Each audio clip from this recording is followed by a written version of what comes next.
시아버님, 환갑잔치에 손님이 75명이나 올 거야. 다들 우리 집에서 한 달 동안 지낼 거래. 남편은 내가 기뻐할 줄 알고 말했지만 나는 조용히 아침 식사를 마치고 여행 가방을 끌고 집을 나섰다.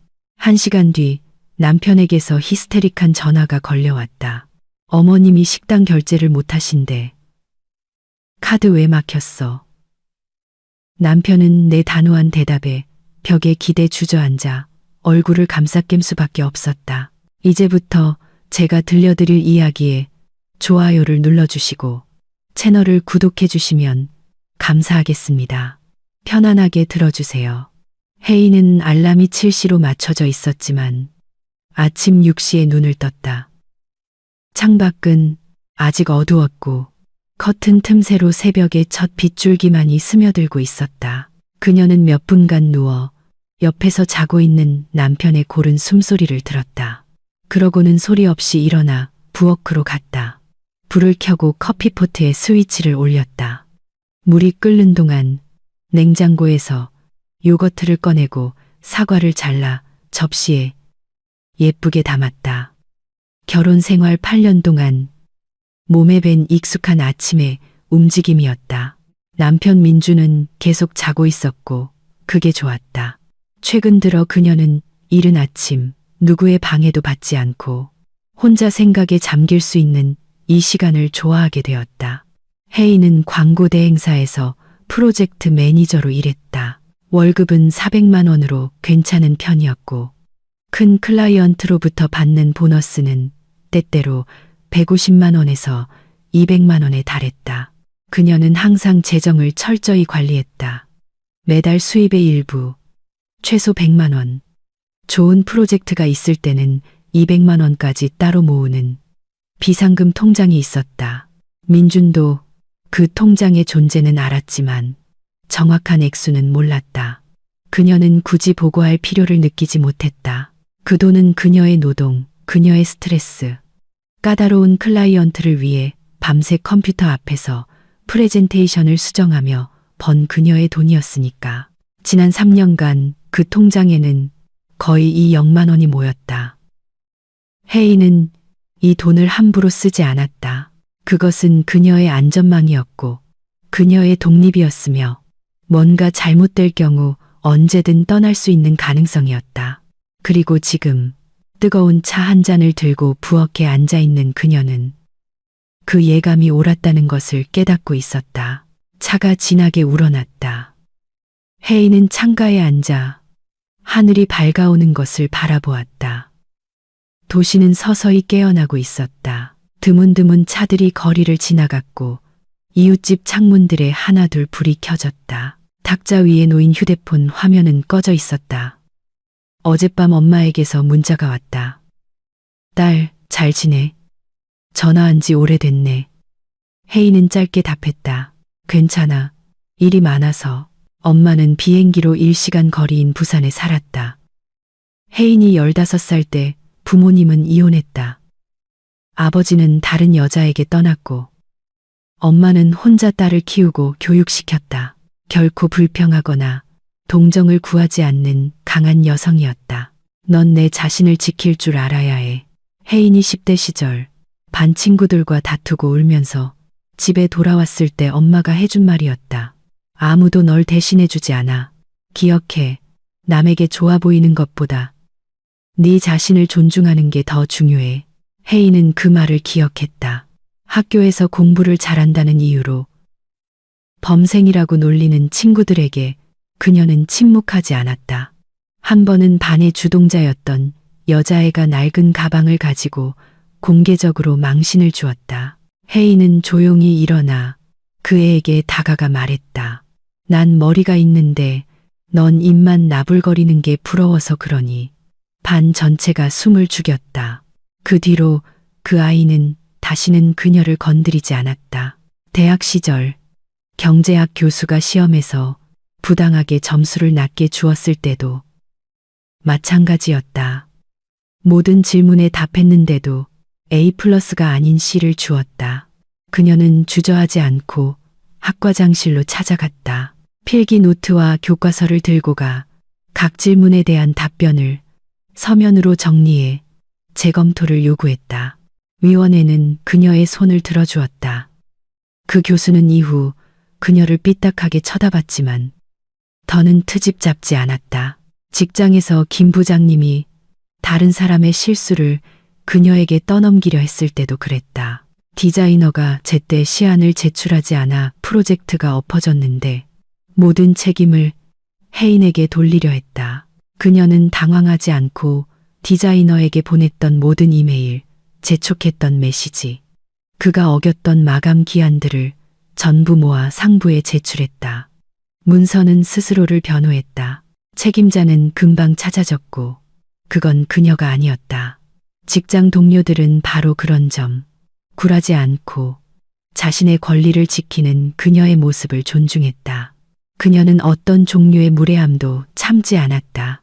민준을 만난 것은 5년 전 광고대 행사 송년회에서였다. 두 회사는 협력 관계였다. 혜인의 회사는 민준의 회사가 개발하는 IT 제품의 광고를 맡았다. 그는 그곳에서 작은 팀을 이끄는 프로그래머였다. 송년회에서 그는 키가 크고 다부진 체격에 깔끔한 옷차림으로 괜찮아 보였다. 유머 감각이 있으면서도 저속하지 않은 흥미로운 대화를 이끌었다. 그가 먼저 다가와 샴페인 한 잔을 권하며 대화가 시작되었다. 그의 구애는 멋졌다. 매주 꽃을 선물했다. 흔한 장미가 아니라 그녀가 좋아하는 백합이나 아이리스였다. 저렴한 식당이 아닌 괜찮은 음식을 내는 근사한 레스토랑에 데려갔다. 진심이 담긴 외운 것 같지 않은 칭찬을 해주었다. 6개월 후 그는 청혼했고 혜인은 승낙했다. 그가 바로 자신이 찾던 사람, 신뢰할 수 있고 좋은 직업을 가졌으며 상식적인 사람이라고 생각했다. 1년 후 결혼식을 올렸다. 결혼식은 소박했다. 하객 30명의 작은 레스토랑, 심플한 흰 드레스. 혜인은 화려한 것을 좋아하지 않았다. 또 1년 후 그들은 서울 외곽의 신축 아파트를 주택담보대출을 받아 마련했다. 조용한 주거지역이었고 근처에 공원도 있었다. 민준이 초기 계약금으로 5억만 원을 냈다. 몇 년간 일하며 모은 돈이었다. 혜인은 매달 상환금의 절반인 100만 원씩을 부담하기로 했다. 모든 것이 공평하고 합의된 것이었다. 그들은 혼전 계약서도 작성했다. 초기 계약금을 민준이 냈으므로 아파트는 그의 소유로 하고 나머지 재산은 동등하게 분할하기로 명시했다. 아파트에서의 첫 1년은 좋았다. 가구를 사고 직접 힘을 합쳐 인테리어를 했다. 민준이 벽지를 바르면 그녀는 페인트 칠을 했다. 함께 소파를 고르고 조립식 옷장을 만들었다. 마치 한 팀 같았다. 하지만 서서히 미묘한 문제들이 드러나기 시작했다. 사실 민주는 합의를 선택적으로 지켰다. 그들은 가사를 동등하게 나누기로 했다. 요리, 청소, 빨래 모두 반반씩. 하지만 반년이 지나자 이 모든 것이 혜인의 몫이 되었다. 민준의 변명은 이랬다. 나는 당신처럼 요리를 맛있게 못하잖아. 내가 하면 뭔가 맛없는 죽이 돼버려. 그리고 청소는 원래 잘 못해. 난 먼지가 잘 안 보이거든. 솔직히 차라리 내가 쓰레기를 버리거나 장을 봐올게. 마트는 바로 옆 건물이라 3분 거리였고 쓰레기는 3일에 한 번 버렸다. 결과적으로 그의 가사 기여도는 일주일에 10분 남짓이었다. 혜인은 싸우지 않았다. 그냥 조용히 자기 일을 하며 생각했다. 그래, 아직은 견딜만해. 치명적이진 않아. 결국 그녀는 저녁 7시에 퇴근해 저녁을 준비하고 청소하고 주말에 빨래를 했다. 민주는 8시에 돌아와 TV 앞에 앉거나 휴대폰에 빠져들었다. 가끔 설거지를 하거나 청소기를 돌리며 돕기도 했지만 그건 규칙이라기보다는 예외에 가까웠다. 하지만 그녀가 절대로 참을 수 없는 것이 있었다. 민준이 몇 번이고 그녀의 의견을 묻지 않고 둘에 관한 결정을 내리려 했던 것이다. 그리고 이것만은 혜인이 즉시 그리고 단호하게 막아섰다. 첫 번째 사건은 1년 전 금요일 저녁에 일어났다. 민주는 그녀에게 말도 없이 주말에 친구들을 초대했다. 혜인은 힘든 한 주를 보낸 뒤 7시쯤 지친 몸으로 퇴근했다. 큰 프로젝트를 마감하느라 야근이 잦았다. 그녀는 오직 한 가지 욕조에 몸을 담그고 소파에 누워 책을 읽으며 아무 생각도 하지 않기를 꿈꿨다. 하지만 아파트 문을 열자 맥주와 피자를 든 남자 3명이 이미 자리를 잡고 있었다. 테이블은 병으로 가득했고 공기 중에는 음식과 담배 냄새가 섞여 있었다. 누군가 베란다에서 담배를 피우고 있었다. 민준이 신나서 외쳤다. 왔어? 친구들 놀러 왔어. 축구 볼 거야. 인사해. 철수, 영우, 재석이야. 대학 동기들. 혜인은 말없이 침실로 들어가 문을 닫았다. 구두를 벗고 편한 옷으로 갈아입었다. 속은 부글부글 끓었지만 평정심을 유지했다. 거실로 돌아오자 민준의 친구들은 이미 경기를 보며 고래고래 소리를 지르고 있었다. 그녀는 남편을 차가운 눈으로 바라보며 조용하지만 아주 또렷하게 말했다. 민준 씨, 잠깐 나와봐. 그는 의아해했지만 따라 나왔다. 복도에 선 혜인은 차분하게 하지만 한마디 한마디에 힘을 주어 말했다. 여긴 내 집이기도 해. 나한테 묻지도 않고 사람들을 초대할 권리는 없어. 나 피곤해. 쉬고 싶어. 그런데 집에 모르는 사람들이 있잖아. 지금 당장 저 사람들이 가든지 아니면 내가 엄마 집에 가든지 해. 그리고 오래 걸릴 거야. 민주는 당황해서 변명하려 손을 내저었다. 왜 그래, 자기야. 금방 갈 거야. 2시간 정도 앉아서 경기 보고 갈 건데. 쫓아내는 건 좀 그렇잖아. 불편하게. 혜인은 차갑게 반복했다. 저 사람들이냐, 나냐. 결정해. 민주는 그녀가 농담하는 게 아니란 걸 깨닫고 포기했다. 친구들에게 돌아가 갑자기 사정이 생겼다며 아내가 몸이 안 좋아 병원에 가야 한다고 둘러댔다. 친구들은 기분 나쁜 듯 서로를 쳐다보며 관자놀이에 손가락을 돌렸지만 짐을 챙겨 떠났다. 그중 한 명인 철수가 떠나면서 한마디 던졌다. 야, 민준아, 내 아내 기를 좀 죽여야겠어. 이러다 완전 머리 꼭대기에 앉겠다. 혜인은 그 말을 들었지만 아무 말도 하지 않았다. 중요한 건 그들이 떠났다는 사실이었다. 그 후 민주는 스캔들을 일으키려 했다. 그녀가 비정상적이라며 친구들이 상처받았고 자기가 망신을 당했으며 그녀가 자신을 존중하지 않는다고 소리쳤다. 혜인은 창가에 서서 거리를 내려다보며 조용히 듣고만 있었다. 그가 지쳐서 말을 멈추자 그녀가 말했다. 내 말 알아들었지? 다시는 이러지 마. 다음부턴 미리 알려주고 내게 괜찮은지 물어봐. 그리고는 소파에서 자기 위해 거실로 나갔다. 보란 듯이 베개와 이불을 챙겼다. 민주는 문가에 서서 무언가 중얼거렸지만 그녀는 대답하지 않았다. 일주일 동안 그들은 거의 대화하지 않았다. 혜인은 퇴근 후 자신의 저녁만 차려 조용히 먹고 침실로 들어갔다. 민준이 몇 번 말을 걸려 했지만 그녀는 단답형으로만 대답했다. 분위기는 얼음장 같았다. 7일 후 민준이 먼저 다가와 소파 옆에 앉으며 말했다. 미안해. 내가 잘못했어. 당신한테 물어봤어야 했는데 내가 깨달았어. 혜인은 고개를 끄덕였다. 좋아. 하지만 명심해.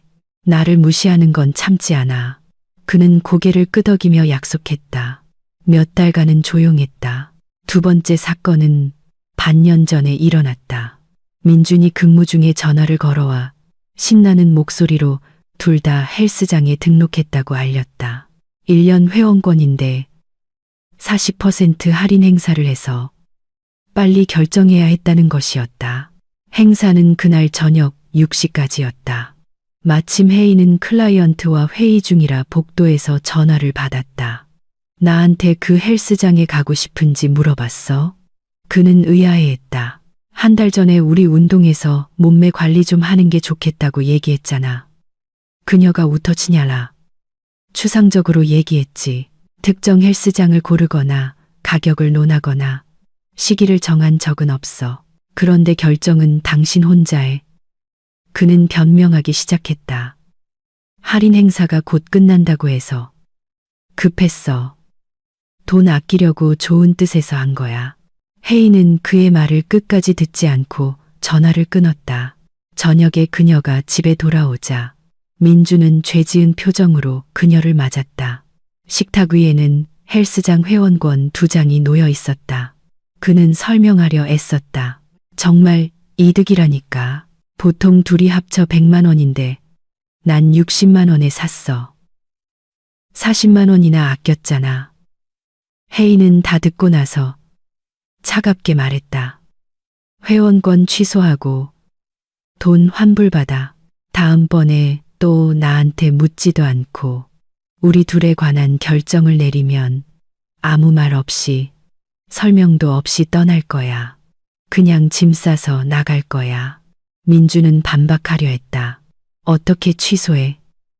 환불 불가라고 쓰여 있는데 돈 못 돌려받아. 혜인은 더욱 차갑게 반복했다. 취소하든지 아니면 내가 지금 당장 나가든지. 그녀는 일어나 침실로 가서 옷장에서 가방을 꺼내 짐을 싸기 시작했다. 민준이 그녀를 따라 달려왔다. 뭐 하는 거야? 진심이야. 그녀는 말없이 계속 짐을 쌌다. 그는 그녀가 농담하는 게 아니란 걸 보고는 휴대폰을 집어들었다. 헬스장에 전화해서 소리치고 관리자와 싸우고 소비자 보호원에 신고하겠다고 협박했다. 30분 후 그는 돌아와 말했다. 해결됐어. 3일 안에 돈 돌려준대. 혜인은 고개를 끄덕이고 짐을 다시 풀고 가방을 치웠다. 그 후로 민주는 조심스러워졌지만 오래 가지는 못했다. 문제는 더 깊은 곳에 있었다. 민주는 어머니가 모든 것을 지휘하고 아버지는 조용히 따르는 가정에서 자랐다. 그게 그 집의 방식이었다. 시어머니인 박 여사가 결정하면 나머지는 따랐다. 휴가를 어디로 갈지, 저녁으로 뭘 먹을지, 어떤 벽지를 바를지, 무슨 차를 살지 모두 그녀가 결정했다. 민준의 아버지는 조용한 분이었다. 평생 공장에서 엔지니어로 일했고 지쳐서 집에 돌아오면 아내와 다툴 힘이 없었다. 그냥 동의하는 편이 쉬웠다. 민주는 이 모델을 그대로 흡수했지만 지휘관의 역할은 아버지가 아닌 자신이라고 생각했다. 그는 진심으로 가정에서 남자가 결정을 내리고 아내는 지지해야 한다고 믿었다. 혜인은 이것을 이해했고 언젠가는 그녀가 그냥 돌아서서 떠나버릴 만한 일이 일어날 것이라고 생각했다. 문제는 무엇이 마지막 한 방울이 될 것인가 하는 점이었다. 최근 3개월간 민주는 어머니와 자주 통화했다. 대전에 사는 시어머니는 5년 전 남편을 잃었다. 민준의 아버지는 직장에서 심장마비로 갑자기 돌아가셨다. 그 후로 시어머니는 외아들인 민준에게 더욱 집착했다. 매일, 때로는 하루에 2~3번씩 전화해서 시시콜콜한 이야기를 나누고 밤에 시끄러운 이웃에 대해 불평하고 가게 물가와 나쁜 날씨에 대해 한탄했다. 그리고 혜인과 어떻게 살아야 할지에 대해 조언했다. 민준아, 아내한테 김치찌개 좀 자주 끓이라고 해. 남자는 뜨끈한 국물이 있어야지. 민준아, 너희는 애기 언제 가질 거니? 나도 곧 환갑이야. 손주 좀 안아보고 싶다. 혜인은 이런 대화들을 건성으로 들으며 침묵했다. 시어머니를 만나는 건 1년에 2~번 드문 일이었다. 박 여사는 일주일, 때로는 2주일씩 다니러 와서는 집에서 만든 반찬, 잼, 장아찌, 말린 생선 등이 담긴 거대한 가방들을 들고 왔다. 그리고 오자마자 지휘를 시작했다. 얘, 냄비는 그렇게 두는 게 아니야. 이렇게 둬야지. 혜인아, 왜 이런 커튼을 달았니? 더 밝은 걸로 했어야지. 얘, 내 남편이 너무 말랐구나. 밥을 안 챙겨 먹이니? 그녀는 수리, 가구, 요리, 청소 등 모든 것을 비판하고 사사건건 가르치려 들었다. 혜인은 시어머니가 개인적인 경계를 넘기 전까지만 참았다. 그 순간이 오면 그녀는 그냥 일어나 다른 방으로 들어가 문을 닫았다. 헤드폰을 끼고 책을 읽거나 일을 하거나 아예 가게에 가야 해요. 친구와 약속이 있어요. 사무실에 들러야 해요. 같은 핑계를 대고 집을 나갔다. 그리고 시어머니가 잠든 늦은 밤에야 돌아왔다. 민주는 분개했다. 어떻게 엄마한테 그럴 수 있어. 엄마가 당신을 위해 얼마나 애쓰시는데. 혜인은 차갑게 대꾸했다. 정확히 뭘 해주시는데. 나를 비판하고 내 삶을 가르치려 들잖아. 나 32살 성인이야. 내 삶은 내가 알아서 해. 박 여사는 상처받아 민준에게 전화로 울먹였다. 내 아내는 나를 존중하지 않아. 내가 너희를 위해 애쓰는데 무례하게 굴어. 혜인은 신경 쓰지 않았다. 그녀는 자신의 경계를 명확히 알고 있었고 누구도 그것을 침범하게 두지 않았다. 3주 전 민주는 유난히 흥분해서 퇴근했다. 눈이 반짝였고 활짝 웃으며 말했다. 엄마가 전화해서 소식을 전했는데 곧 환갑이라 생일 파티를 할 거라고 했다. 기념비적인 날이니 제대로 축하해야 한다는 것이었다. 혜인은 고개를 끄덕였다. 좋네, 당연히 축하드려야지. 민준이 날짜를 말했다. 3주 후 토요일. 혜인은 속으로 생각했다. 알았어. 대전에 가서 잔치에 참석하고 돌아오면 되겠지. 하루 정도는 괜찮아. 민준이 덧붙였다. 엄마가 친척들 다 모으고 싶어 해. 오랫동안 못 봤잖아. 다들 흩어져 사니까. 모두 보면 정말 좋겠지. 혜인은 아무 의심 없이 다시 고개를 끄덕였다. 알았어. 그럼 모으시라고 해. 그 후 민주는 세부 사항을 언급하기 시작했다. 박 여사는 소박한 가족 저녁 식사가 아니라 성대한 행사를 계획하고 있었다. 돌아가신 시아버지의 형제인 큰아버님 가족이 올 것이었다. 그들은 청주에 살고 아내와 성인 자녀 둘이 있었다. 시어머니의 여동생인 이모님은 광주에 살고 남편과 함께 올 것이었다. 민준의 사촌들, 철민, 성호, 지연, 수진, 최소 10명, 어쩌면 15명은 될 터였다. 혜인은 속으로 한숨을 쉬었다. 대가족이네. 하루 정도는 참을 수 있어. 축하하고 선물 드리고 각자 흩어지면 괜찮을 거야. 하지만 민주는 계속했다. 박 여사는 단순히 친척들을 모으는 것이 아니었다. 그녀는 길고 상세한 손님 명단을 작성했다. 대전 시내 중심가에 연회장이 있는 레스토랑을 찾았고 비싼 제과점에서 케이크를 주문했으며 사회자와 악단까지 섭외했다. 혜인은 반쯤 귀를 기울이며 고개를 끄덕였다.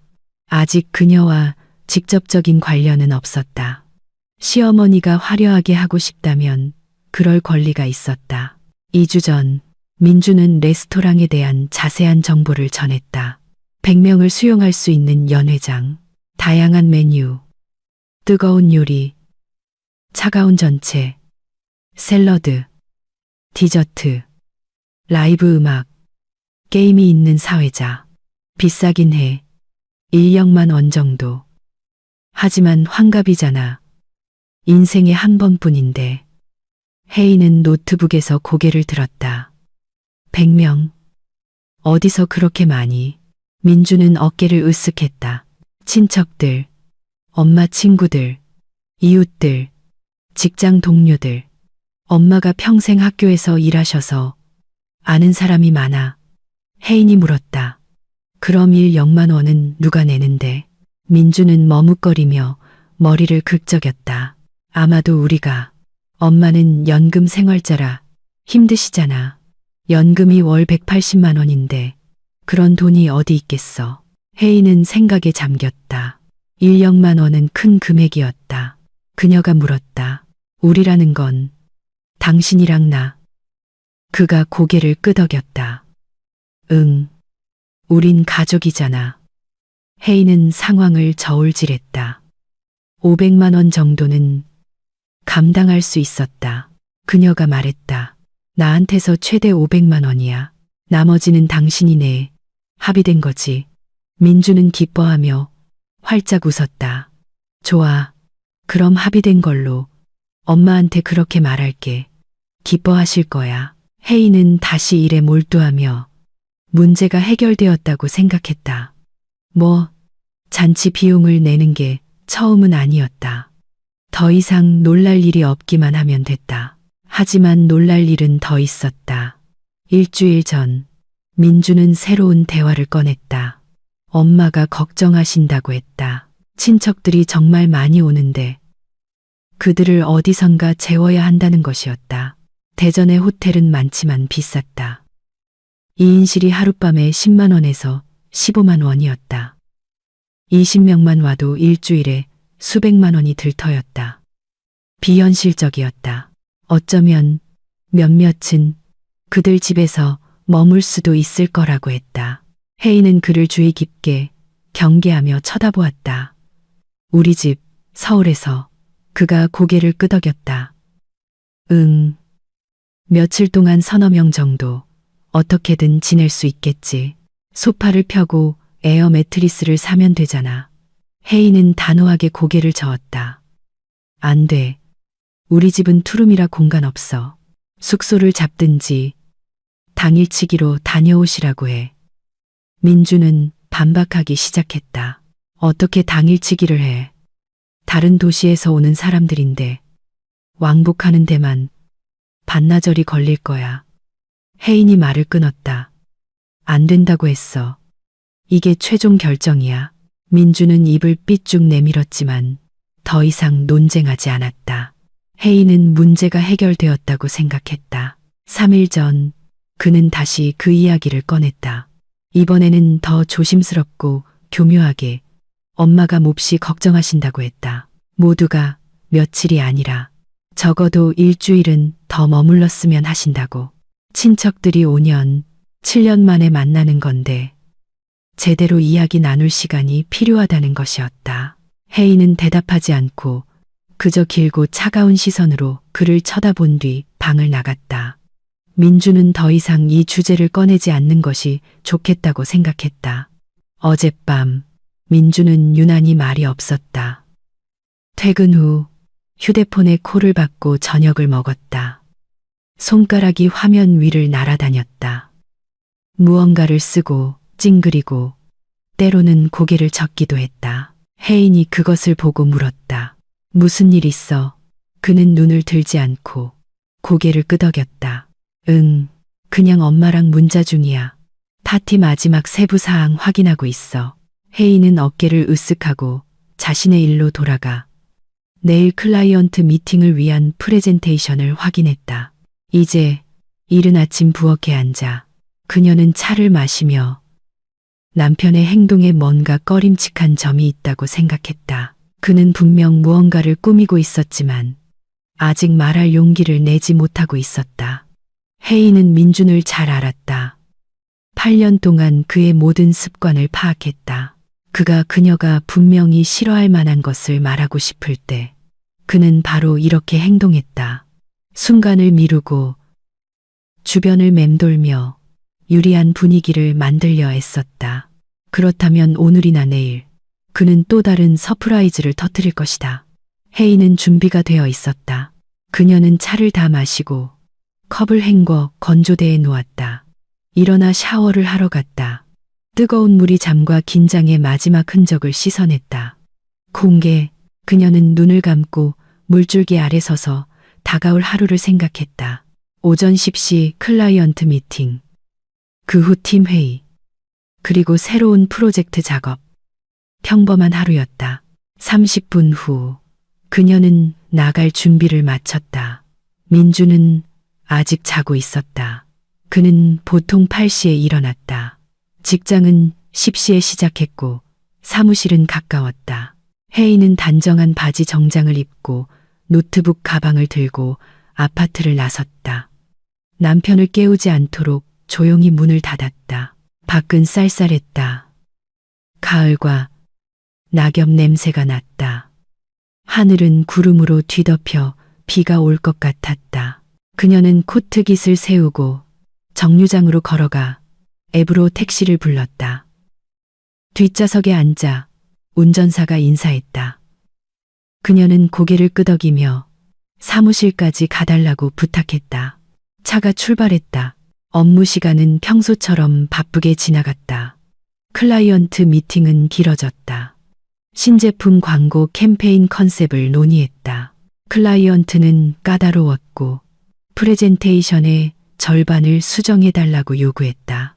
혜인은 논쟁하며 자신의 관점을 증명했다. 결국 타협점을 찾았다. 팀 회의는 빨리 끝났다. 주간 업무를 분담하고 마감일을 논의했다. 그 후 새로운 프로젝트 작업을 했다. 도표를 그리고 텍스트를 쓰고 디자이너와 시안을 조율했다. 점심시간에는 사무실 길 건너 카페에 들러 그릭 샐러드와 카푸치노를 사서 휴대폰 뉴스를 보며 빨리 먹었다. 사무실로 돌아와 일을 계속했다. 하루는 눈 깜짝할 사이에 지나갔다. 저녁 6시 일을 마치고 집에 갈 준비를 했다. 컴퓨터를 끄고 서류를 책상 서랍에 넣고 가방을 들고 동료들에게 인사하고 밖으로 나왔다. 비는 오지 않았지만 바람이 강해져 보도 위로 나뭇잎을 몰아쳤다. 혜인은 택시를 부르려고 휴대폰을 꺼냈는데 그 순간 민준에게서 메시지가 왔다. 저녁 준비했어. 어서 와. 혜인은 놀랐다. 민준은 결혼 생활 내내 요리를 거의 하지 않았다. 기껏해야 3번 정도. 이것은 보통 2가지 중 하나를 의미했다. 그가 무언가 진지하게 부탁할 것이 있거나 무언가에 대해 사과하고 싶거나. 그녀는 답장을 보냈다. 가고 있어. 20분 뒤에 도착해 택시를 불러 타고 출발했다. 집에서는 정말 음식 냄새가 났다. 복잡한 요리는 아니었지만 그래도 정성이 보였다. 스토브 위에는 토마토 소스를 곁들인 파스타가 담긴 큰 냄비가 있었다. 식탁에는 포장된 샐러드, 슈퍼마켓에서 산 슬라이스 햄, 병에 든 페스토 소스를 데운 것이 놓여 있었다. 민주는 분명히 노력했다. 그는 깨끗한 셔츠를 입고 식탁에 앉아 웃고 있었다. 왔어. 자기, 앉아. 같이 저녁 먹자. 오늘 일찍 퇴근해서 당신 놀라게 해주려고 했지. 혜인은 인사하고 맞은편에 앉아 가방을 바닥에 내려놓았다. 그들은 식사를 시작했다. 민주는 유난히 말이 많았다. 직장 이야기, 큰 고객사와 새로운 프로젝트를 시작한 이야기, 부장님에게 칭찬받은 이야기 등을 했다. 농담하고 웃었다. 혜인은 짧게 대답하며 들었지만 속으로는 긴장하고 있었다. 그녀는 지금 중요한 무언가가 나올 것이라고 느꼈다. 이 저녁 식사는 그냥 하는 게 아니었다. 식사를 마쳤을 때 민주는 의자 등받이에 기대어 깊은 숨을 내쉬고는 마치 중요한 일을 앞둔 사람처럼 손을 비볐다. 그리고 말했다. 있잖아. 생각해봤는데 엄마 생신이 이제 열흘밖에 안 남았어. 엄마가 이 모든 걸 준비하느라 정말 애쓰셨잖아. 이 파티를 정말 특별하고 기억에 남게 만들어드리면 좋겠어. 혜인은 고개를 끄덕였다. 레스토랑도 예약했고 케이크도 잘 될 거야. 민주는 여전히 웃으며 계속했다. 알잖아. 친척들이 정말 오랫동안 다 같이 모인 적이 없어. 마지막이 큰아버님 결혼식 때였는데 그게 7년 전이야. 어떤 분들은 10년 넘게 못 봤고 엄마가 모두 보고 싶어 하셔. 환갑이시잖아. 이해하지. 혜인은 다음 말을 기다리며 다시 고개를 끄덕였다. 심장이 조금 더 빨리 뛰기 시작했다. 직감이 지금 뭔가 엄청난 말이 나올 것이라고 경고했다. 민주는 다시 한번 깊은 숨을 들이쉬고 더 활짝 웃으며 거의 한숨에 빠르게 내뱉었다. 어머님 생신에 손님이 75명 올 거야. 그리고 다들 우리 집에서 한 달 동안 지낼 거래. 혜인은 포크를 든 채로 얼어붙었다. 몇 초간 그녀는 남편을 그저 쳐다보았다. 자신의 귀를 믿을 수 없었고 들은 말을 소화하려 애썼다. 75명의 손님, 그들의 50제곱미터짜리 투룸 아파트에서 한 달 동안 민주는 계속 웃고 있었다. 그녀가 기뻐하며 박수를 치고 정말 멋지다 라고 말할 것을 분명히 기대하고 있었다. 그는 그녀가 이런 전망에 황홀해할 것이라고 상상한 게 틀림없었다. 어때? 그가 미소를 잃지 않고 물었다. 멋지지 않아? 엄마가 이미 모든 걸 세세하게 계획하셨어. 모두 올 거야. 조이 할머니도 85세신데 아직 정정하셔. 큰아버님 가족 4명, 이모님 부부 2명, 사촌 철민이네 가족 5명, 성훈의 가족, 지연이, 수진이, 그리고 내가 얼굴도 본 적 없는 먼 친척들까지, 엄마 친구분들, 가족도, 학교에서 같이 일하셨던 분들이랑 대전 이웃들도, 엄마는 거기 아파트 한 라인이랑 친하게 지내시거든. 아무튼 엄청난 인원이야. 그는 숨 가쁘게 손을 휘저으며 말했다. 정말 성대하게 축하할 거야. 엄마가 이미 한 달짜리 상세한 프로그램을 짜셨어. 첫날은 레스토랑에서 공식 연회, 축사, 축하, 춤. 둘째 날은 서울 투어. 엄마가 모두에게 수도를 보여주고 싶어 하셔. 경복궁, 광화문 광장. 셋째 날은 야외 나들이. 공원에서 피크닉, 바비큐. 넷째 날은 극장 관람. 엄마가 이미 발레 공연을 골라두셨어. 다섯째 날은 박물관 방문. 국립중앙박물관을 보여주고 싶어 하셔. 여섯째 날은 근교 여행. 친구분이 거기 사시거든. 그렇게 한 달 내내 매일 새롭고 흥미로운 일이 있을 거야. 잊을 수 없을걸. 혜인은 그를 계속 쳐다보며 침묵했다. 속에서는 분노가 아닌 어떤 얼음장 같은 평온함이 서서히 차올랐다. 민주는 그녀의 침묵을 눈치채지 못하고 계속했다. 그리고 모두 여기서 우리 집에서 지낼 거야. 엄마가 말씀하시길.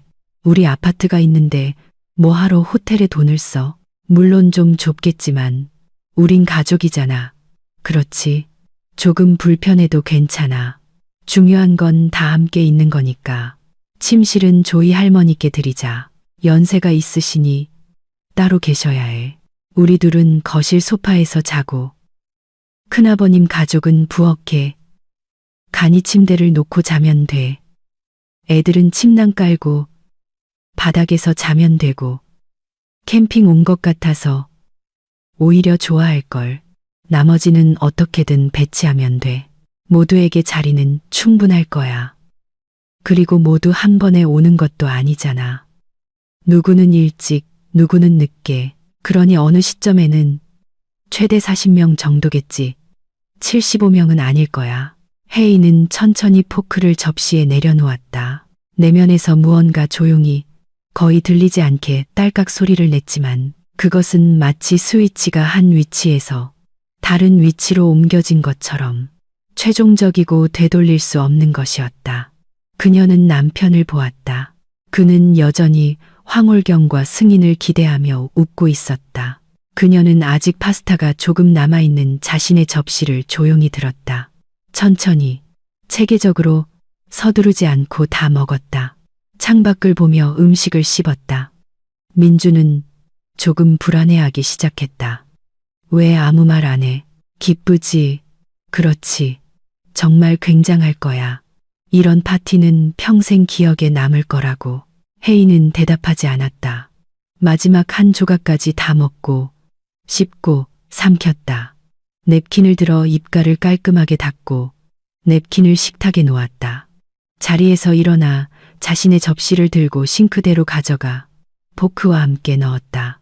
수도꼭지를 틀어 접시를 헹구고 수도꼭지를 잠그고 수건으로 손을 닦았다. 민주는 그녀의 모든 행동을 눈으로 쫓았다.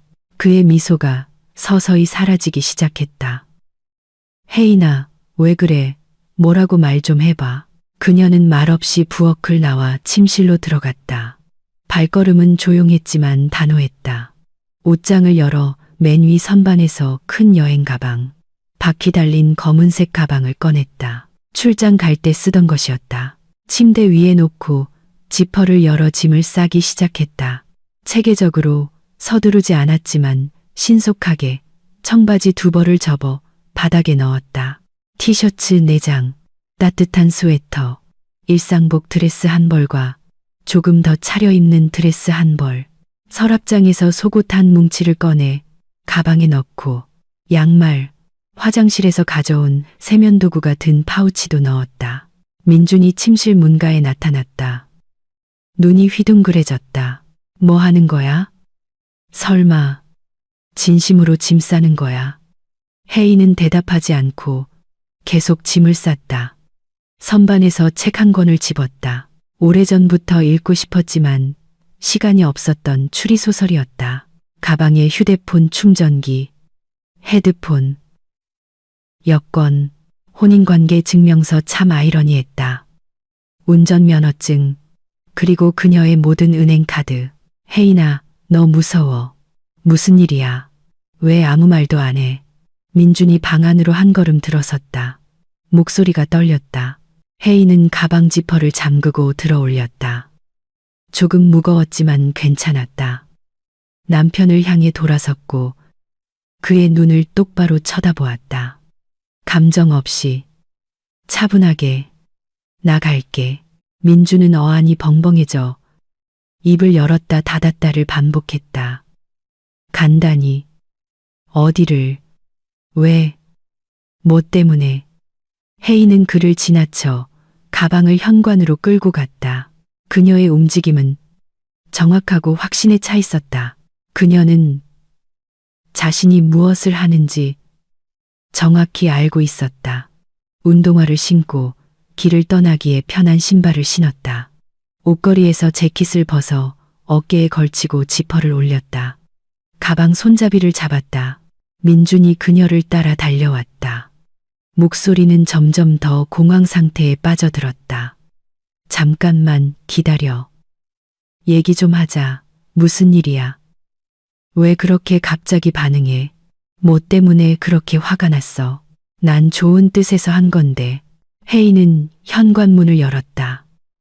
차가운 공기가 아파트 안으로 밀려 들어왔다. 마지막으로 남편을 향해 돌아섰다. 차분하게, 거의 무관심하게 쳐다보았다. 나 화 안 났어. 그냥 가는 거야. 75명의 손님. 한 달. 우리 투룸 아파트. 전부 당신들 거야. 당신들 축제는 당신들이 알아서 해. 그녀는 계단으로 나가 가방을 끌며 문을 닫았다. 민준이 다시 문을 활짝 열고 실내 슬리퍼 차림으로 뛰쳐나와 소리쳤다. 어디가? 당장 돌아와. 이건 미친 짓이야. 제대로 얘기 좀 하자. 무슨 일인지 모르겠다고. 혜인은 계단을 차근차근 내려갔다. 한 계단, 한 계단. 가방 바퀴가 덜컹거렸다. 그녀는 돌아보지도 대답하지도 않았다. 민주는 위에서 무언가 더 소리쳤지만 그녀는 이미 듣고 있지 않았다. 밖으로 나왔다. 저녁은 쌀쌀했다. 바람이 머리카락을 흩날렸다. 그녀는 휴대폰을 꺼내 택시 앱을 열고 차를 불렀다. 인천국제공항으로 가주세요. 차가 배정되었고 3분 후 도착이라는 메시지가 떴다. 혜인은 아파트 입구에 서서 길을 바라보았다. 차가 출발하자마자 그녀는 휴대폰을 꺼내 은행 앱을 열었다. 생활비를 모으던 공동 계좌였다. 그 안에는 230만 원이 있었다. 수리비, 휴가비, 비상금을 위해 모으던 돈이었다. 혜인은 주저없이 자신의 카드에 220만 원을 이체했다. 머릿속으로 빠르게 계산했다. 100만 원은 지난 몇 달간 그녀가 넣은 돈, 나머지 120만 원은 공동저축액의 정당한 절반이었다. 간단한 수학이었다. 공동계좌에는 10만 원이 남았다. 민준이 아껴 쓴다면 일주일은 버틸 수 있을 것이다. 그 이유는 그의 문제였다. 그 다음 그녀는 다른 은행 앱을 열었다. 공동 신용카드가 발급된 곳이었다. 한도는 300만 원. 평소에는 드물게 꼭 필요한 경우에만 사용했지만 카드는 그녀의 이름으로 발급되어 있었다. 민주는 추가 사용자일 뿐이었다. 혜인은 2번의 클릭으로 카드를 정지시켰다. 시스템이 확인을 요청했고 그녀는 확인했다. 카드 정지, 모든 사용자의 접근이 차단되었다. 이제 민주는 그 카드로 케이크 값도 레스토랑 비용도 그 어떤 것도 결제할 수 없게 되었다. 3번째로 그녀는 또 다른 앱, 그녀의 개인 주거래 월급 통장 앱을 열었다. 이 카드에 민주는 신뢰하는 사람으로 접근 권한이 있었다. 1년 전 혹시 모를 경우를 대비해 그녀가 설정해 둔 것이었다. 혜인은 설정에 들어가 접근 허용자 항목을 찾아 민준을 선택하고 삭제를 눌렀다. 시스템이 확인을 요청했고 그녀는 확인했다. 접근이 차단되었습니다. 이제 그는 잔액조차 확인할 수 없게 되었고 돈을 인출하는 것은 말할 것도 없었다. 휴대폰이 진동했다. 민준의 전화였다. 혜인은 화면을 보았다. 남편의 사진, 민준 씨라는 이름, 벨소리. 그녀는 통화를 거절하고 휴대폰을 무릎 위에 올려놓았다. 거의 즉시 다시 진동했다. 또 민준이었다. 그녀는 다시 거절했다. 그리고 전화하지 말라고 짧은 메시지를 보냈다. 전화 소리는 끄고 진동만 남겨두었다. 휴대폰은 30초마다 계속 진동했다. 혜인은 무시하고 창밖으로 스쳐 지나가는 밤의 도시를 바라보았다. 가로등 불빛, 상점의 쇼윈도, 드문드문 보이는 행인들. 공항까지는 40분이 걸렸다. 차는 별로 막히지 않았다. 공항에서 그녀는 기사에게 요금을 지불했다. 차에서 내려 가방을 끌고 터미널로 들어갔다. 사람들로 붐비고 시끄럽고 출발 항공편 안내판이 깜빡였다. 혜인은 항공사 카운터로 다가가 짧은 줄에 섰다. 그녀의 차례가 되었다. 유니폼을 입은 젊은 직원이 미소 지었다. 안녕하세요. 무엇을 도와드릴까요? 혜인은 차분하게 말했다.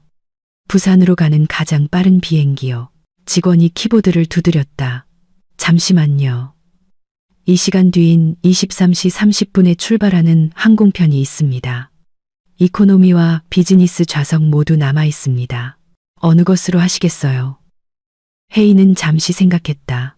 비즈니스는 3배나 비싸지만 더 조용하고 편안할 것이다. 아니, 지금은 사치 부릴 때가 아니었다. 이코노미로 주세요. 그녀가 말했다. 직원은 고개를 끄덕였다. 10만 원입니다. 어떻게 결제하시겠어요? 혜인은 자신의 개인 카드를 내밀었다. 결제를 하고 인쇄된 탑승권을 받았다. 수속을 마치고 가방을 위탁 수화물로 붙였다.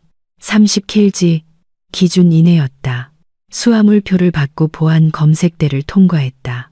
재킷을 벗어 컨베이어 벨트에 올리고 금속 탐지기를 통과했다.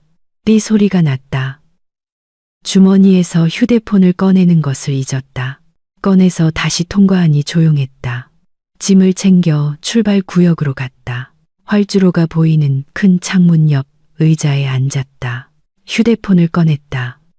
민준에게서 온 부재중 전화 35통, 메시지 15개. 그녀는 메시지 목록을 열어 빠르게 훑었다. 혜인아, 제발 전화 받아. 무슨 일이야? 너 어디야? 빨리 전화해. 이건 말도 안 돼. 돌아와. 얘기하자. 왜 그렇게 반응하는지 이해가 안 돼. 엄마가 레스토랑 결제하려는데 카드가 안 된대. 너 무슨 짓 한 거야? 공동 계좌 확인했는데 10만 원밖에 없어. 나머지는 어디 갔어? 신용카드도 안 돼. 네가 막았지. 혜인아, 이건 미친 짓이야. 제발 뭐라고 말 좀 해봐. 혜인은 어느 것 하나 답장하지 않았다. 엄마에게 전화를 걸었다. 엄마, 나 지금 부산으로 가. 새벽 2시쯤 늦게 도착할 거야. 마중 나와줄 수 있어? 엄마는 1분 뒤 음성 메시지로 답했다. 딸아, 무슨 일이니? 너 내일 출근해야 하잖아. 걱정스럽지만 차분한 목소리였다. 혜인은 문자로 썼다. 나중에 다 설명할게. 그냥 마중만 나와줘. 23시 30분 비행기고 2시 15분에 도착해. 알았다, 딸. 마중 나갈게. 기다리고 있을게. 혜인은 휴대폰을 치우고 의자 등받이에 기대 눈을 감았다. 육체적, 감정적 피로가 한꺼번에 몰려왔다. 하지만 마음속은 평온했다. 의심도 후회도 없이 오직 명료한 뿐이었다. 휴대폰이 다시 진동했다. 민준이었다. 이번에는 혜인이 받기로 결심했다. 전화를 받아 귀에 댔다. 그는 그녀가 한마디도 하기 전에 즉시 소리치기 시작했다. 너 어디야? 이게 다 무슨 짓이야? 엄마가 방금 전화해서 레스토랑 결제가 안 된다고 하셨어. 카드가 거절됐대. 우리 공동 계좌 확인했는데 겨우 10만 원 남아 있어. 220만 원은 어디다 쓴 거야? 신용카드로 결제하려 했는데 그것도 막혔어. 네가 그런 거지? 왜? 너 도대체 어디냐고? 집에 언제 돌아올 거야? 목소리가 갈라지고 숨이 찼다. 혜인은 그가 지칠 때까지 조용히 듣고 있었다. 그가 숨을 고르며 잠시 말을 멈추자 그녀는 감정 없이 평탄한 목소리로 말했다. 나는 공항이야. 지금 바로 부산에 엄마한테 가. 1시간 뒤에 출발해. 카드는 내가 막았고 계좌에서 돈도 내가 뺐어. 그건 내 돈이었으니까. 100만 원은 내가 낸 몫이고 나머지는 내 지분이야. 나한테는 그럴 권리가 있어. 우리 관계는 이혼 소송할 거야. 아파트는 당신 거니까. 대출금도 당신이 갚아. 나는 포기할게. 다시는 돌아가지 않을 거야. 당신의 75명 손님들과 한 달간의 파티는 당신이 알아서 해. 그녀는 전화기 저편에서 그가 숨을 헐떡이는 소리를 들었다. 그러고는 무언가 둔탁하게 부딪히는 소리가 났다. 아마 휴대폰이 떨어졌을 것이다. 그 후 무언가 긁히는 소리, 마치 누군가 벽을 타고 주저앉는 듯한 소리가 들렸다. 그리고 쿵 하는 소리. 아마 그가 바닥에 앉았을 것이다. 마지막으로 둔한 소리. 그가 얼굴을 두 손으로 감쌌을 것이다. 혜인은 전화를 끊고 그의 번호를 차단하고 알림을 끄고 휴대폰을 가방에 넣었다.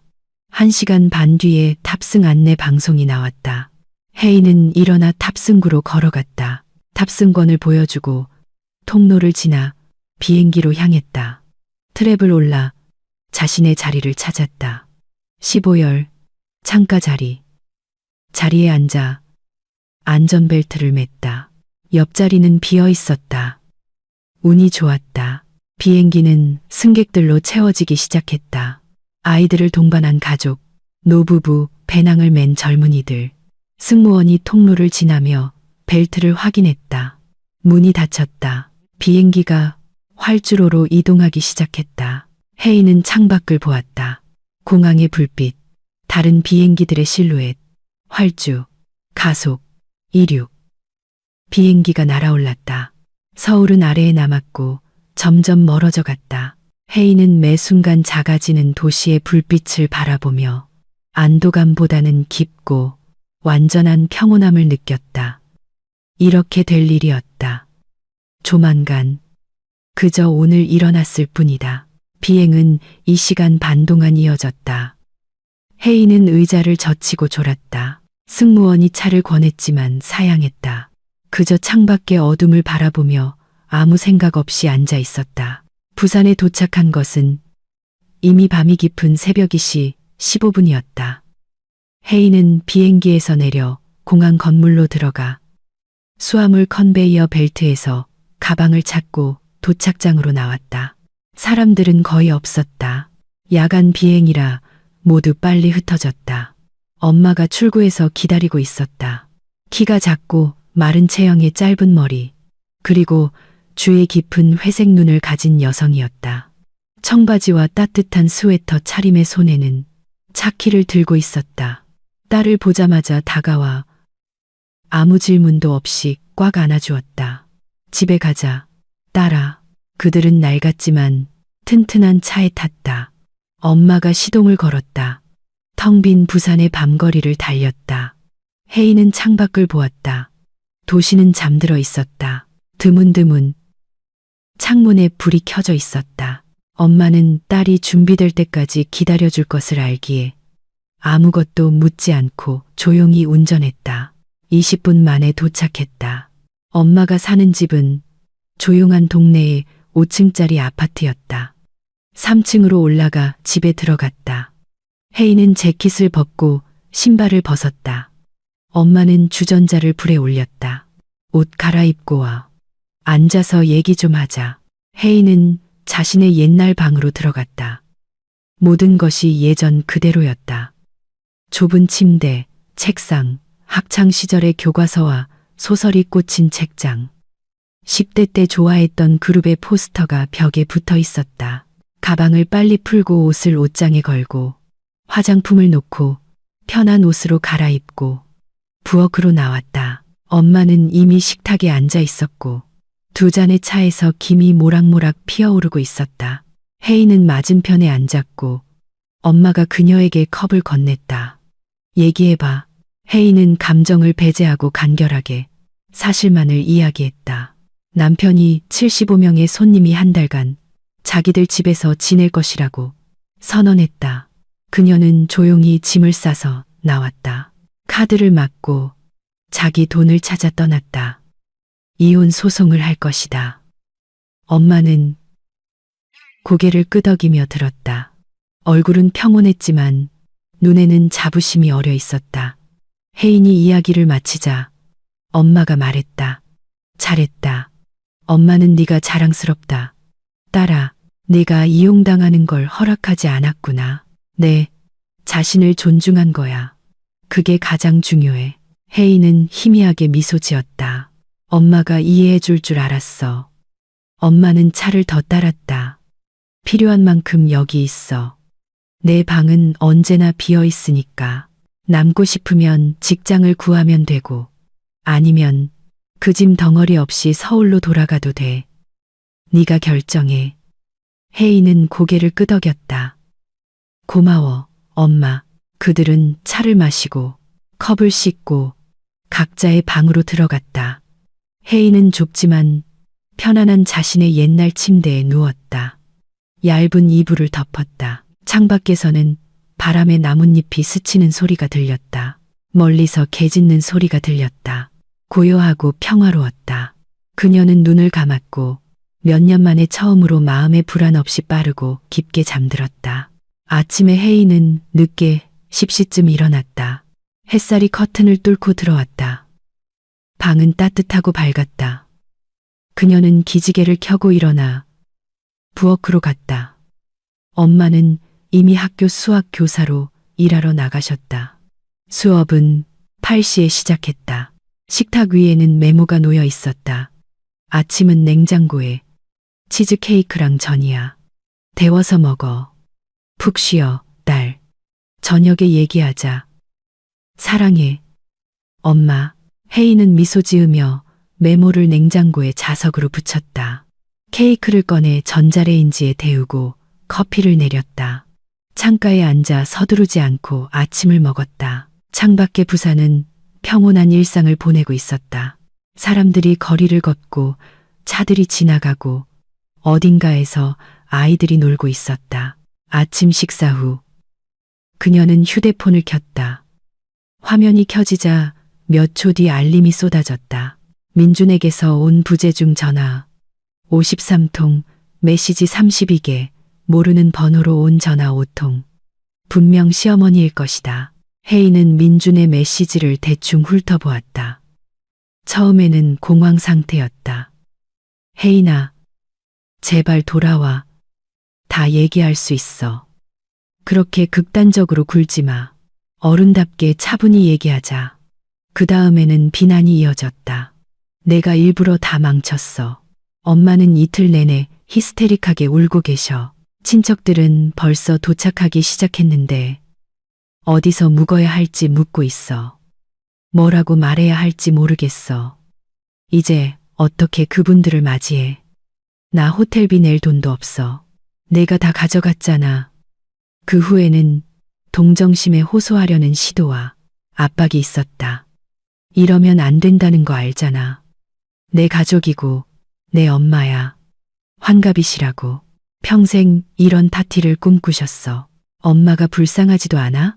그렇게 많은 노력을 쏟고 계획하셨는데 네가 한순간에 모든 걸 무너뜨렸어. 어떻게 그렇게 잔인할 수 있어? 그리고 마침내 협박. 너 후회하게 될 거야. 소송 걸 거야. 공동 계좌에서 돈을 훔쳤어. 이건 불법이야. 변호사 통해서 다 돌려받고 아파트도 뺏을 거야. 너한테는 아무것도 남지 않을 걸. 혜인은 마지막 메시지를 읽으며 비웃었다. 소송이라니 무슨 근거로? 그녀는 자신이 직접 입금한 계좌에서 자신의 돈을 가져갔다. 자신의 이름으로 발급된 카드를 막았다.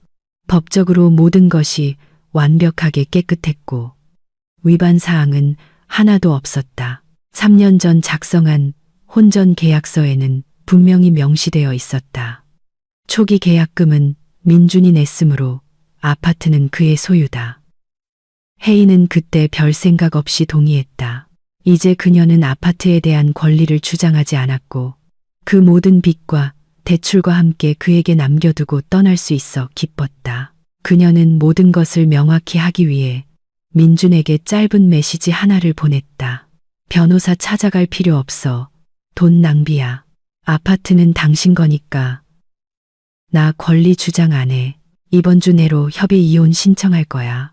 재산 분할할 것도 없어. 공동재산은 없으니까. 아이도 없고 모든 게 최대한 간단하고 빠를 거야. 더 이상 연락하지 마. 메시지를 보내고 그의 번호를 차단했다. 다음으로 혜인은 업무용 이메일을 열어 김 부장님에게 편지를 썼다. 안녕하세요. 부장님. 심각한 집안 사정으로 인해 2주간 무급 휴가를 내야 할 것 같습니다. 현재 진행 중인 모든 프로젝트는 어제 이 대리에게 인계했습니다. 그가 모든 세부 사항을 알고 있고 서류와 클라이언트 연락처도 전달했습니다. 상황이 괜찮아지면 15일에 복귀하겠습니다. 불편을 드려 죄송합니다. 전송했다. 김 부장님은 40분 뒤에 답장했다. 혜인 씨, 괜찮아요. 가족이 더 중요하죠. 이 대리가 잘 처리할 겁니다. 걱정 마세요. 무슨 일 있으면 연락 주고요. 몸조리 잘해요. 그는 누군가 아프다고 생각한 것 같았다. 혜인은 자세한 설명을 하지 않았다. 이메일을 닫고 자리에서 일어나 베란다로 나가 신선한 공기를 마셨다. 부산은 밝은 햇살과 따뜻함으로 그녀를 맞았다. 서울보다 7도 정도는 더 따뜻했다. 멀리서 바다 냄새가 났다. 해안까지는 40km 정도 떨어져 있었지만 바람이 짠 내음을 실어왔다. 이웃 베란다에는 빨래가 널려 있고 화분에는 꽃이 피어 있었다. 아래 어딘가에서 아이들이 웃으며 놀고 있었다. 혜인은 도시에 서서 앞으로 이혼, 어쩌면 이직, 완전히 이사할 수도 있다는 생각에 잠겼지만 왠지 두렵지 않았다. 오히려 마음속에는 몇 년간 짊어지고 있던 무거운 배낭을 벗어 던진 듯한 가벼움과 자유가 느껴졌다. 전화가 울렸다. 모르는 번호, 대전 지역 번호였다. 혜인은 아무 말 없이 전화를 받아 듣기만 했다. 나이든 여성의 목소리, 상기되고 극도로 짜증난 목소리였다. 혜인이니? 그녀는 즉시 시어머니임을 알아차렸다. 네. 박 여사는 격식 없이 바로 공격적으로 나왔다. 목소리가 분노로 떨렸다. 내가 감히 어떻게 이럴 수가 있어. 어떻게 이런 짓을 할 수 있냐고. 내 파티가 완전히 망했어. 레스토랑은 결제가 안 돼서 예약을 취소했고, 케이크는 돈이 없어서 주문도 못했어. 친척들은 벌써 오기 시작했는데, 재울 곳이 없어. 내가 모두에게 성대한 파티를 약속하고, 프로그램을 짜고, 모든 걸 준비했는데, 내가 한순간에 다 망쳐놨어. 민준이는 완전히 충격받아서 먹지도 자지도 못해. 네가 일부러 망친 거지.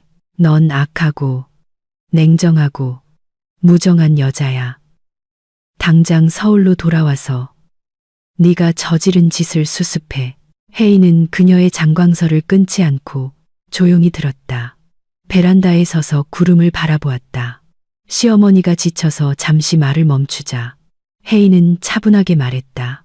어머님, 저는 더 이상 어머님 아들의 아내가 아닙니다. 이번 주에 이혼 서류를 제출할 거예요. 어머님의 문제는 저와 전혀 상관없습니다. 어머님과 아드님이 이 소동을 벌이셨으니 두 분이서 해결하세요. 다시는 전화하지 마세요. 그녀는 전화를 끊고 번호를 차단했다. 1분 뒤에 전화가 다시 울렸다. 다른 번호, 역시 모르는 번호였다. 혜인은 받지 않았다. 그러자 메신저로 시어머니의 여동생인 이모님에게서 메시지가 왔다. 혜인아, 무슨 일이니? 언니가 울면서 네가 민준이를 버리고 떠났다고 하던데. 사실이야. 혹시 싸웠더라도 그러면 안 되지. 돌아와서 화해해. 어떤 상처보다 가족이 더 중요하단다. 혜인은 짧고 명확하게 답했다. 이모님, 저희 이혼해요. 최종 결정입니다. 더 이상 연락하지 말아주세요. 이모님도 차단했다. 하루 종일 여러 번호로 전화가 울렸다. 민준의 친척들이 어디선가 그녀의 연락처를 알아내 문자를 보내고 전화를 걸어 부끄럽게 만들고 설득하고 양심에 호소하려 했다. 누군가는 욕을 하고 누군가는 애원하고 누군가는 협박했다. 혜인은 논쟁에 휘말리지 않고 모두를 차례로 차단했다. 저녁이 되자 이 모든 것에 지쳐 그냥 휴대폰 전원을 완전히 꺼버렸다. 며칠간 꺼두기로 했다. 엄마는 저녁 6시에 퇴근하면서 장을 봐오셨다. 그들은 함께 저녁을 준비했다. 버섯 감자볶음을 하고 신선한 채소로 샐러드를 만들었다. 부엌에서 먹으며 대화했다. 엄마는 직장 이야기, 때로는 기쁨을 주고 때로는 실망시키는 학생들 이야기를 했다. 혜인은 들으며 가끔 맞장구를 쳤다. 저녁 식사 후 엄마가 직접적으로 물었다. 내 결정에 확신이 있니? 이혼은 중대한 결정이야. 혜인은 망설임 없이 고개를 끄덕였다. 완전히 확신해. 나를 존중하지 않는 사람, 내 의견을 묻지도 않고 나에 대한 결정을 내리는 사람과는 살 수 없어. 설명하려고 했고 경계를 설정했어. 그는 약속했지만 아무것도 변하지 않았어. 한 달 동안 75명의 손님이라니 그게 정점이었어. 엄마는 그녀를 안아주었다. 그럼 옳은 결정이야. 나쁜 관계보다는 혼자가 낫지. 넌 해낼 수 있어. 넌 강하니까. 엄마가 항상 곁에 있을게. 혜인은 엄마에게 기댔고 따뜻함과 지지를 느꼈다. 엄마가 있어서 고마워. 다음 날인 수요일, 혜인은 부산의 구청으로 갔다. 낡은 건물이었지만 내부는 깨끗하고 단정했다. 그녀는 신청서를 받는 창구로 다가갔다. 안경을 쓴 중년 여성이 그녀를 보았다. 무엇을 도와드릴까요? 이혼 신청서를 제출하고 싶습니다. 혜인이 여권과 혼인관계 증명서를 내밀며 말했다. 직원은 서류를 받아 검토했다. 미성년 자녀가 있습니까? 아니요. 재산 분쟁은요? 아니요. 모두 해결되었습니다. 배우자도 이혼에 동의합니까? 그럴 거예요. 만약 동의하지 않더라도 그 사람 없이 진행해 주세요. 직원은 고개를 끄덕였다. 알겠습니다. 신청서를 작성해 주세요. 여기 양식입니다. 종이를 건넸다. 혜인은 양식을 채웠다. 이름, 생년월일, 주소, 이혼 사유. 사유란에는 극복할 수 없는 성격 차이라고 짧게 썼다. 서명하고 양식을 돌려주었다. 직원이 확인하고 도장을 찍었다. 수수료 3만 원입니다. 저쪽 기계에서 납부하고 영수증을 가져오세요.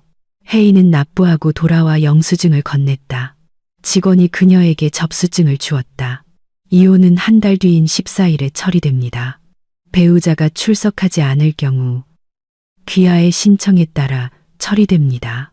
부부 중 최소 한 명은 반드시 출석해야 합니다. 이혼 증명서는 당일 발급됩니다. 혜인은 감사 인사를 하고 구청을 나왔다. 맞은편 카페에 들어가 카푸치노를 주문하고 창가에 앉아 행인들을 바라보았다.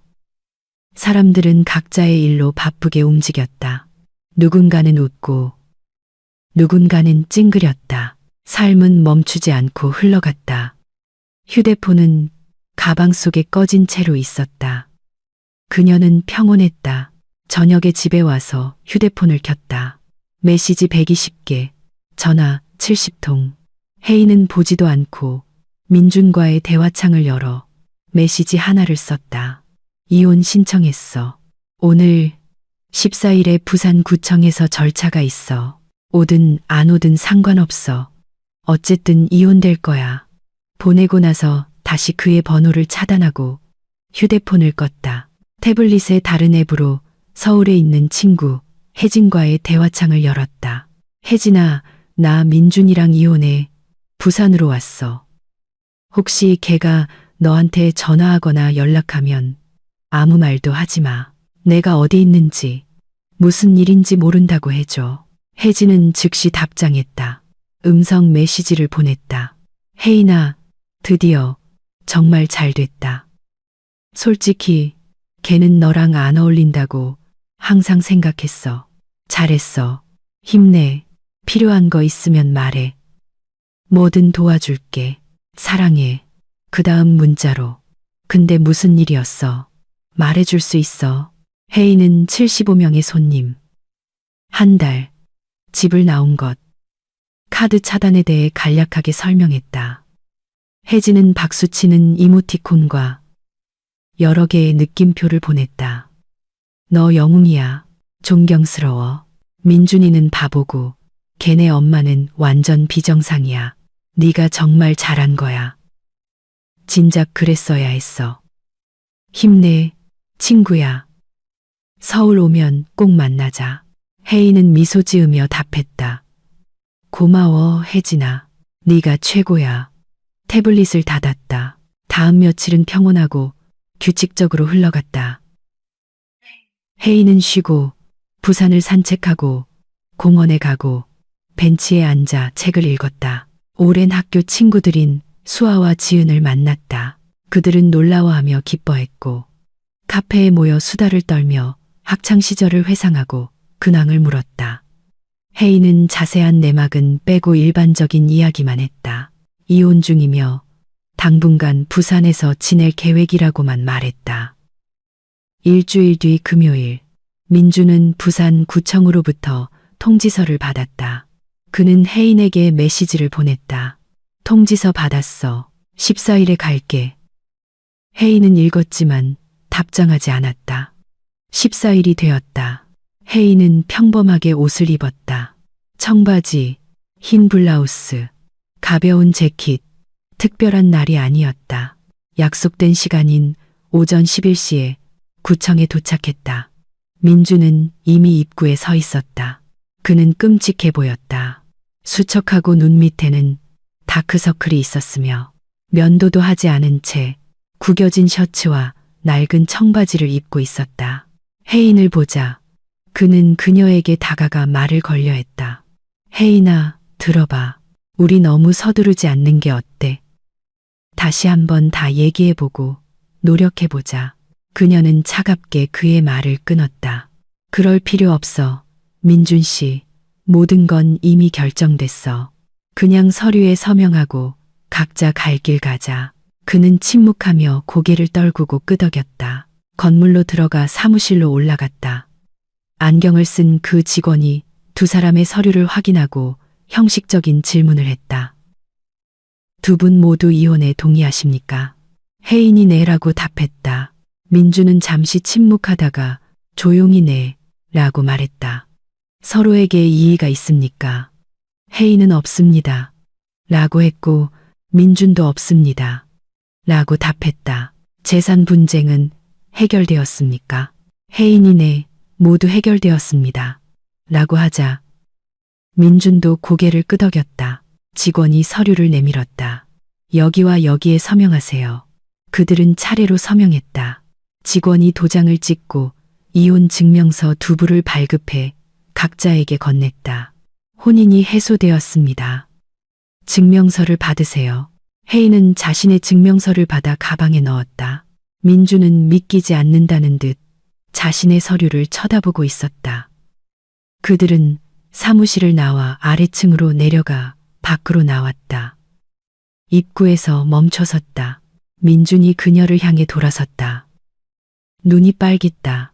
혜인아, 정말 미안해. 이렇게 되길 원하지 않았어. 내가 잘못했다는 걸 깨달았어. 너무 늦었지만 이제야 알았어. 혜인은 분노 없이 그저 사실을 말하듯 차분하게 그를 바라보았다. 알아. 하지만 당신은 나를 존중하지 않았어. 민준 씨, 내 의견은 묻지도 않고 우리 둘의 결정을 내렸지. 당신 엄마와 그분의 소망을 나와 우리 관계보다 우선시했어. 내가 설명하려고 했고 경계를 설정했고 경고했어. 당신은 고개를 끄덕이고 약속했지만 결국 똑같은 짓을 반복했지. 한 달 동안 75명의 손님, 그게 마지막이었어. 더는 참을 수 없었어. 민주는 고개를 숙이고 끄덕였다. 알아. 늦었지만 이제 알겠어. 미안해. 그는 잠시 침묵하다가 조용히 물었다. 아파트 지분은 정말 원하지 않아? 내가 지불할 수 있는데. 혜인은 고개를 저었다. 원하지 않아. 당신 가져. 당신한테서 아무것도 필요 없어.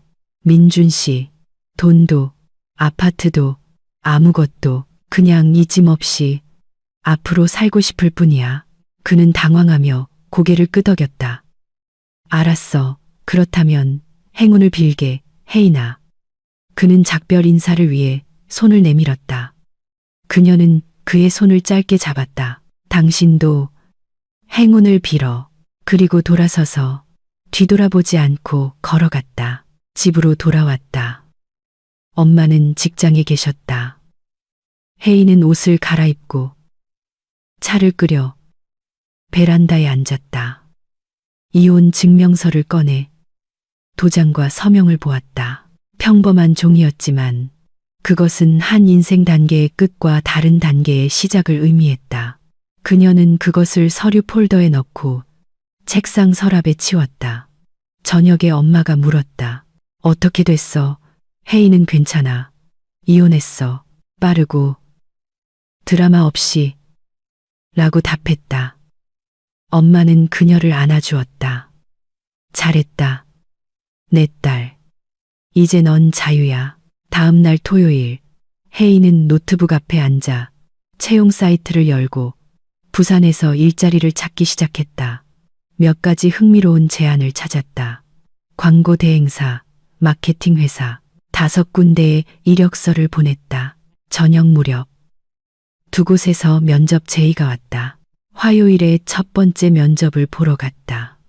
회사는 작지만 평판이 좋았다.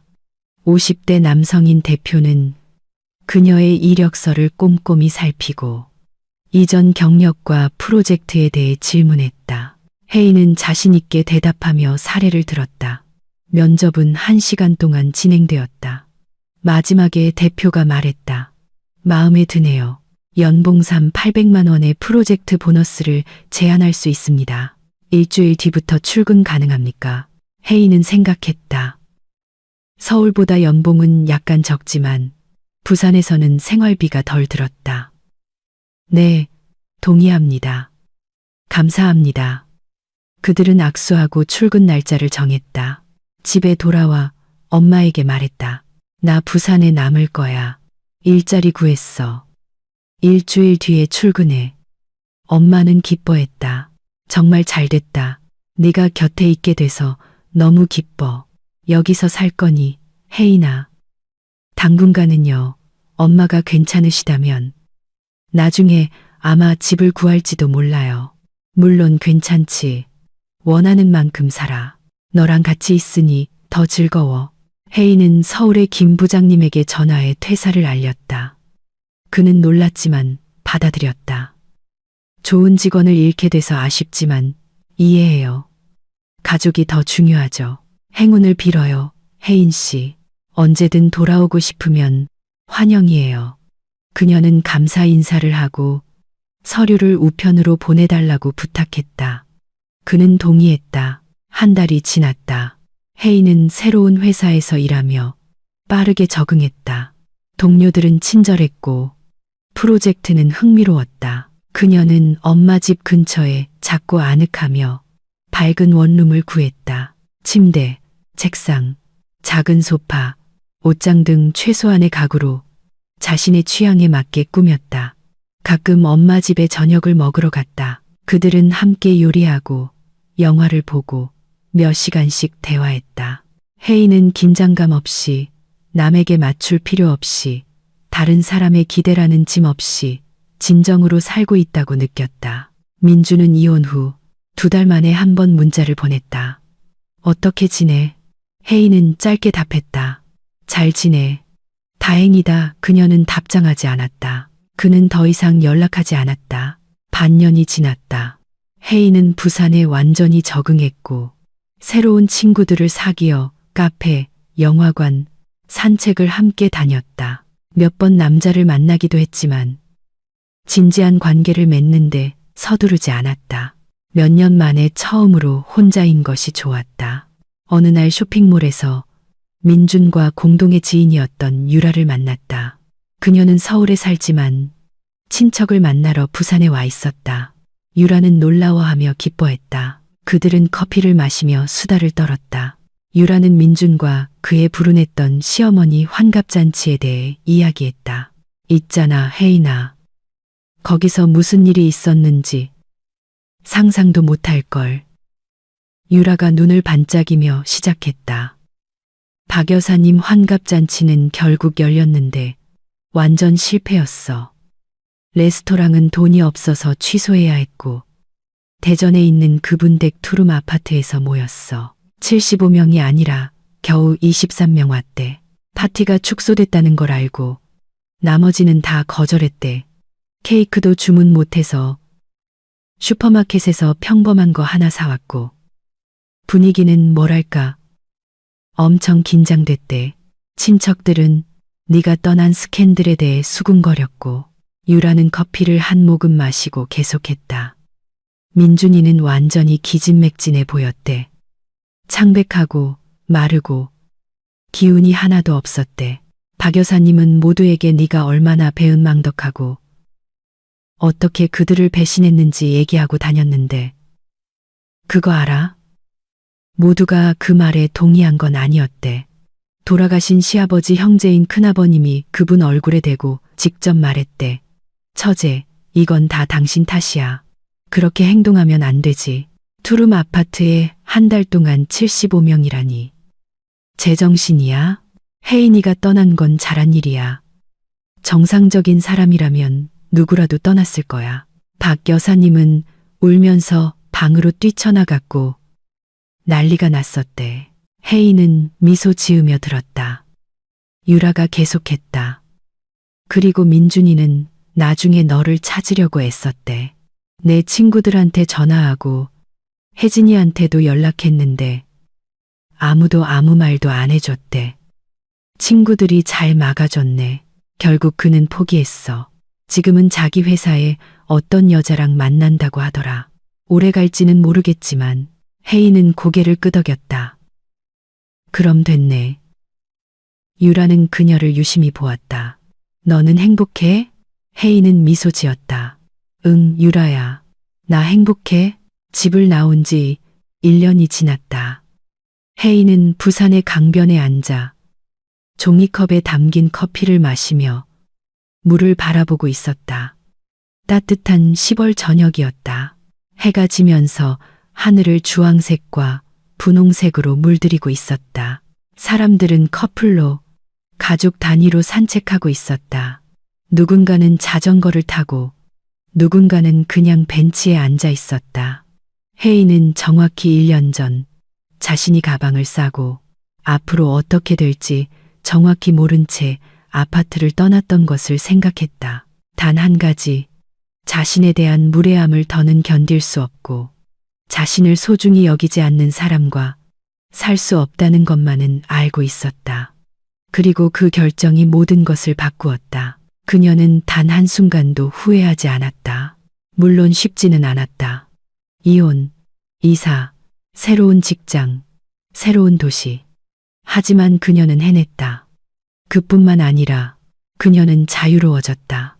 다른 사람의 기대라는 짐에서, 남에게 맞춰야 하는 필요성에서, 참아서는 안 될 것을 묵묵히 참아내는 것에서 자유로워졌다.